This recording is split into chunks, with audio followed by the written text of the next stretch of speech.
안녕하세요. 빅버드 게임이론입니다. 수원이 리그 11라운드에서 최하위 천안에 개패하며 연패 수렁에 빠졌습니다. 지난 두 경기 연속 하위권 팀을 상대로 졸전을 펼치며 선두 안양과의 격차가 벌어졌는데요. 이날 수원의 경기력이 답답했던 이유를 부족한 세부 전략, 후반 전술 변화 순서대로 살펴보겠습니다. 먼저 염기훈 감독은 이날도 낮게 내려앉은 수비를 공략하지 못했습니다. 이는 선수들의 역량이 떨어져서도 아니고 비가 많이 와서도 아니고 그저 공격 진영에서의 세부 전략이 부족했기 때문이었습니다. 이날 천안은 경기 초반 5-3-2 형태의 수비 블록을 형성했는데요. 수원은 경기 내내 천안의 낮은 미드필더 라인을 무너뜨리지 못했습니다. 지금은 김주찬이 3미들의 간격 사이로 내려오자 김주찬을 향하는 패스를 막기 위해 중앙 미드필더 신영민이 왼쪽 미드필더 장성재와의 간격을 좁힙니다. 이에 따라 신영민과 우측 미드필더 이광진 사이의 간격이 벌어지는데 김현과 카즈키는 이 공간을 이용하지 않죠. 둘 중 하나라도 이를 활용했다면 이광진도 중앙으로 좁혔을 것이고 그렇다면 좌측의 이상민이나 손석영에게 한 번의 전환 패스를 넣어 3미드를 건너뛰고 공격을 할 수 있었을 텐데 그러한 움직임이 없었고 이종성은 단순히 김현에게 공을 띄워주죠. 비록 수원의 공격이 뚫리지는 않았지만 김태형 감독은 3미들로는 수원의 중앙 공격을 완전히 막기 어렵다고 판단했는지 이 시점부터 경기가 끝날 때까지 정석화를 왼쪽으로 내려 5-4-1 대형으로 수비했습니다. 이 덕분에 중원의 수비 숫자를 늘려 중앙을 통한 수원의 전진 패스를 차단할 수 있었죠. 이렇게 천안이 1선의 숫자를 한 명 줄이자 수원도 불필요하게 후방에 3명을 배치하지 않고 양쪽 풀백 이시영과 이상민을 올려 빌드업을 진행함으로써 후방에서 숫자가 낭비되는 것을 막았는데요. 여기까지는 수원이 잘 대응하였지만 이렇게 전진한 뒤 낮은 수비 블록을 마주할 때가 문제였습니다.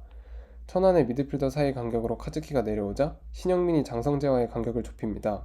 이에 따라 신영민과 이광진의 간격이 벌어지는데 수원은 이 공간을 이용하지 않죠. 결국 중앙으로 진입하지 못하고 측면으로 볼을 돌리기만 합니다. 지금은 김주찬이 침투하며 장성재를 끌어서 생긴 공간으로 카즈키가 볼을 받으러 내려옵니다. 이때 좌측 스토퍼 김성주가 끌려오며 공간이 생기지만 카즈키를 제외한 모두가 카즈키가 볼을 받기 전과 같은 위치에 그대로 머물러 있습니다. 결국 카즈키가 볼을 줄 곳이 없고 당연히 유의미한 공격으로 이어지지 않죠. 또다시 카즈키가 벌어진 미드필더 사이 간격으로 내려오는데요. 주위에서 유기적인 플레이를 도와줄 선수가 없죠. 수원 선수들은 모두 멀리 떨어져 있고 천안 선수들에게 둘러싸인 카즈키는 개인기를 활용하여 파울을 얻어냅니다. 이처럼 수원은 이날 천안의 미드필더 라인을 무너뜨릴 수 있는 세부적인 플레이에 대한 준비가 턱없이 부족했습니다. 그런 와중에 김현을 통한 연계 플레이 역시 천안의 수비에 번번이 막혔는데요. 김현이 내려올 때 센터백 이재원과 미드필더 신영민이 김현에게 붙으며 3자 패스를 사전에 차단합니다. 지금도 김현이 볼을 받으러 내려올 때 미드필더 이광진이 김현 근처로 내려오며 원터치 패스를 가로채죠. 이처럼 지난 성남전과 마찬가지로 이번에도 상대팀이 수원의 3자 패스 패턴에 잘 대비하여 막아내는 모습입니다. 그러다 보니 수원의 공격은 단순해졌습니다.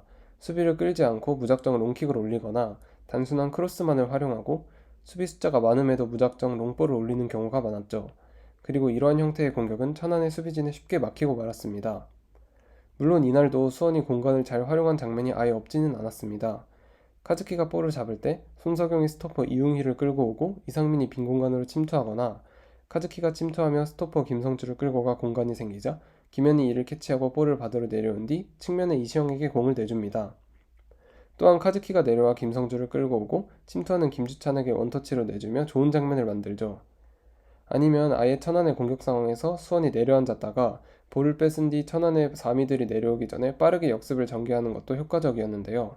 아쉽게도 이 장면 말고는 대부분 천안이 낮은 수비 블록을 꾸준히 유지하였고 수원의 공격은 천안의 미드필더 라인을 넘지 못하고 번번이 막혔죠. 또 이날 수원은 반대 전환 패스도 거의 없었는데요. 천안 미드필더진이 중앙에 좁게 서 있을 때 이상민이 반대편에서 자유로운 상황인데도 불구하고 전환 패스를 통해 한 번에 넘겨주지 못했고 좁은 수비 블록으로 중앙을 틀어막았던 김태환 감독의 바람대로 중앙의 좁은 지역에서만 패스를 주고받았습니다. 결국 수원이 좁은 지역에서 볼을 빼앗기고 천안이 빠른 역습으로 득점에 성공하죠. 이렇게 점유율은 수원이 압도적으로 높았지만 결국 경기는 천안이 원하는 대로 흘러갔는데요. 즉 수원이 볼을 점유한 상황에서도 사실 경기의 주도권은 중앙을 틀어막고 역습을 노리는 천안이 쥐고 있었던 셈이죠. 천안에게 선제골을 먹힌 수원은 후반 변화를 시도합니다. 유재호를 빼고 밀리치를 투입하며 예상대로 김현 밀리치의 투톱을 세우는데요. 그러자 중원이 텅텅 비고 전방에만 수원 선수 4명이 겹쳐있는 상황이 펼쳐졌습니다.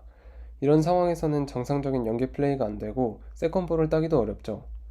이렇게 투톱을 세워서 공미 자리의 숫자가 부족해지자 염기훈 감독은 손석영 대신 전진우를 투입하여 중앙에서 투톱과 미드필더진의 연결고리 역할을 맡기고 좌측 풀백 이상민을 더욱 전진시켰습니다.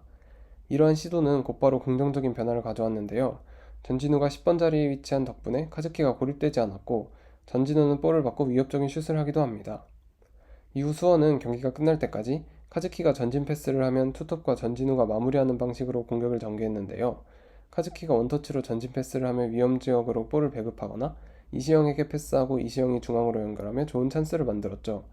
지금은 역습 상황에서 카즈키가 전진우에게 빠르게 패스하고 전진우가 원터치를 김현에게 내준 뒤 김현이 뮬리치에게 완벽한 찬스를 만들어주지만 뮬리치가 기회를 놓치며 수원이 후반 막판 최고의 찬스를 득점으로 만들지 못합니다.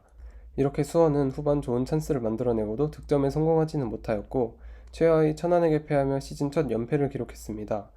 다음 경기인 부천전에서는 염기훈 감독이 낮게 내려앉은 수비에 대한 공략법을 준비할 수 있을지 지켜봐야겠네요. 시청해주셔서 감사합니다.